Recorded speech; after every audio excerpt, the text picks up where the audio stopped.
सध्याच्या खासदारांना विचारायला पाहिजे. 5 वर्षात त्यांनी ह्या प्रश्नावर नक्की काय केलं? मी येणाऱ्या 5 वर्षात काय करेल हे मी तुम्हाला सांगतो. पहिला प्रश्न पाण्याचा. मगाशी मला बरीचशी शिष्टमंडळ सोसायट्यांची पाण्याच्या प्रश्नाच्या संदर्भामध्ये आमच्या भागातली धरणं असतील, आमच्याकडे कळमोडी धरण आहे किंवा बाकीची धरणं असतील, भामासखेड आहे, खडकवासला आहे, अमुक आहे, तमुक आहे, या सगळ्या याच्यातून निदान ह्या हडसरमध्ये आम्ही शेतीची पाणी कमी करून शहराला पाणी पुरवठ्यासाठी पाणी देतो. गेल्या 5-6 वर्षाचा ट्रेंड पाहिला तर शहरामध्ये पाण्याचा पुरवठा जास्त प्रमाणात होतो, पण त्याचं व्यवस्थित नियोजन झालं पाहिजे. माझे सहकारी प्रबंधकांनी मला अनेक वेळा हा विषय माझ्या कानावर घेतला. धरणं आमच्याकडे आहे, पण पाणी मिळण्यासाठी त्यांचं चांगल्या पद्धतीने नियोजन झालं पाहिजे. आणि म्हणून मी तुम्हाला शब्द देतो की 6 महिन्यामध्ये याच्यावर काहीतरी ठोस निर्णय होईल आणि त्याला काम करायला सुरुवात होईल. राहिला प्रश्न ट्रॅफिकचा प्रश्न सगळ्यात अवघड, सगळ्यात अडचणीचा प्रश्न हडपसरमध्ये कुठला असेल तर ट्रॅफिकचा. त्याच्यामध्ये पॅरलल रस्ते तयार करणं, अजून रस्त्याची बांधणी करणं, आखणी करणं हा एकमेव पर्याय. कुठं उड्डाण पुलं, कुठं फ्लायओव्हर्स, हे सुद्धा नियोजन झालं पाहिजे असं मला वाटतं. आणि ते मी भविष्य काळामध्ये करेन. लोकांना या सगळ्या गोष्टींपेक्षा विकास कामांचा जास्त आग्रह असतो. लोकांना पाण्याचा प्रश्न सुद्धा महत्वाचा आहे, रस्त्याचे प्रश्न सुद्धा महत्वाचे आहे, सांडपाण्याचे प्रश्न सुद्धा महत्वाचे आहे. त्यामुळं या गोष्टीवर नाराज होणं हे मला वाटत नाही तेवढं आहे.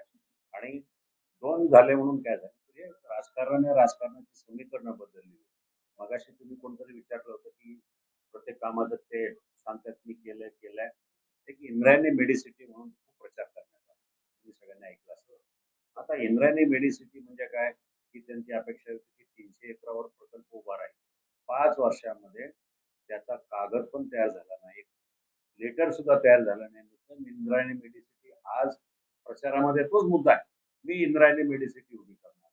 त्यांचं जर पत्रक पाहिलं, त्या पत्रकामध्ये 45,000 कोटी रुपयाची विकास कामं आणण्याचा त्यांचा हे आहे, बनाव आहे.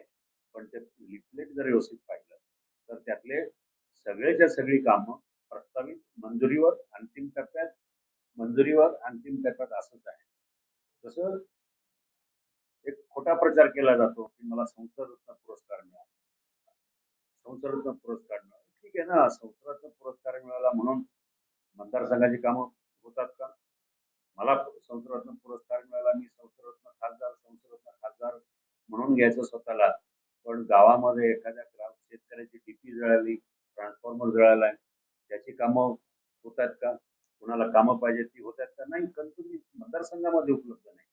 मला सांगा, 5 वर्षामध्ये या खासदारांनी सांगितलं की मी खासदाराचं काम दिल्लीत आहे, नागरिक शासनाचा हवाला देऊन खासदाराचं काम दिल्लीत आहे, गल्लीत फिरायचं नसतं.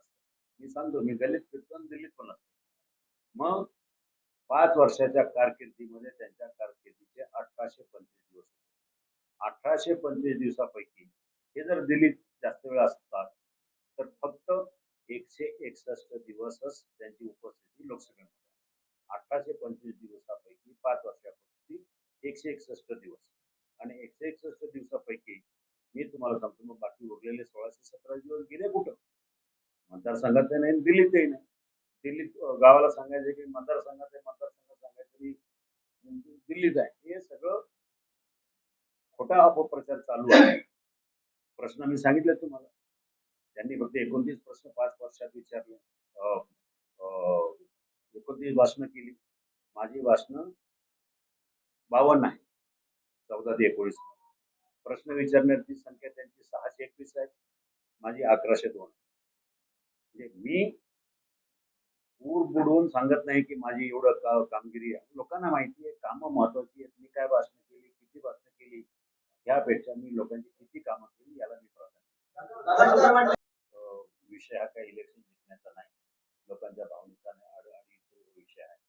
रेड झोनचा प्रश्न मी त्या संरक्षण मंत्रालयाच्या स्टँडिंग कमिटीवर काम केलेलं आहे.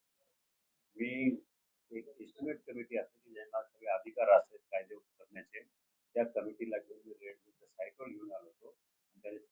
वेळा दिला होता की हे काम होणार नाही, कारण स्फोटक जी आहेत रेड झोन भोसरी एरियामध्ये स्फोटक खूप डेंजर आहे. ती RDX आणि त्याचे क्लास वगैरे जे असतात ती इतक्या डेंजर याच्यामध्ये आहे. तर त्यांना एकच प्रस्ताव मी दिला होता की हा जो साठा ठेवता तुम्ही मॅक्झिन डेपो जो आहे तो इथून हलवा, बाकी दुसऱ्या राज्यात न्या, तुम्ही राजस्थानमध्ये नाही, तो त्याच्यावर प्रस्तावाचं काम चालू होतं. मग यांनी 5 वर्षात काय केलं? एकदा तरी संरक्षण मंत्र्याला भेटले का? काय नाही भेटले. मी तरी अनेक बैठका घेतल्या, मंत्र्यांना डिफेन्स मिनिस्टरला इथे घेऊन आलो, पंतप्रधानांना भेटलो, त्यांनी तर काहीच केलेलं नाही. तर फक्त माझ्या कुटुंबावर एक दस गेल्या 5 वर्षात उगाच काहीतरी खोटं सांगायचं आणि लोकांची दिशाभूल करायचं काही नाही. मी माझा सगळा प्रपंच, कुटुंब, मुलं सगळं मुंबईला सोडून मी माझ्या मतदारसंघामध्ये उपस्थित आहे. 5 वर्षामध्ये काय 20 वर्षामध्ये 813 जनता दरबार घेतले. प्रत्येक रविवारी 5 वर्षामध्ये तुमचे साधारण 1100 रविवार असतात, त्यातले 812 813 जनता दरबार मी घेतले. मी सुट्टीला जाऊ शकलो असतो अमेरिकेला, कुठे जाऊ शकलो असतो, पण नाही, माझ्या दृष्टीने माझं कुटुंब, माझी जनता असल्यामुळं मी तिथं थांबलेलो आहे. मी यांच्यासारखा कुठं कोरोना काळामध्ये तिथं संपूर्ण मतदारसंघ फिरत होतो. हे आपल्या घरी तिथं फक्त फॅब्रिक फ्लू करत राहिले आणि बाकी काही काम केलं नाही. पुण्याच्या पूर्व भागातील 1938 पासून ग्राहकांना गुणवत्ता व सेवेची हमी असलेले अग्रवाल स्वीट्स म्हणजे नुसती परंपरा नाही, तर चोखंदळ खवयांसाठी मेजवानी आहे. स्वर्गीय मुन्नालाल अग्रवाल यांच्या प्रदीर्घ वारसा सांभाळत अग्रवाल कुटुंबियांनी स्वीट्समध्ये ग्राहकांची गरज ओळखून अस्सल तुपातील पदार्थ आणि तत्पर सेवेचा वारसा जपत फूड क्षेत्रात नावलौकिक मिळवला आहे. हडपसर, गाडीतळ व आकाशवाणी रविदर्शन येथील अग्रवाल स्वीट्सच्या शाखेला नक्की भेट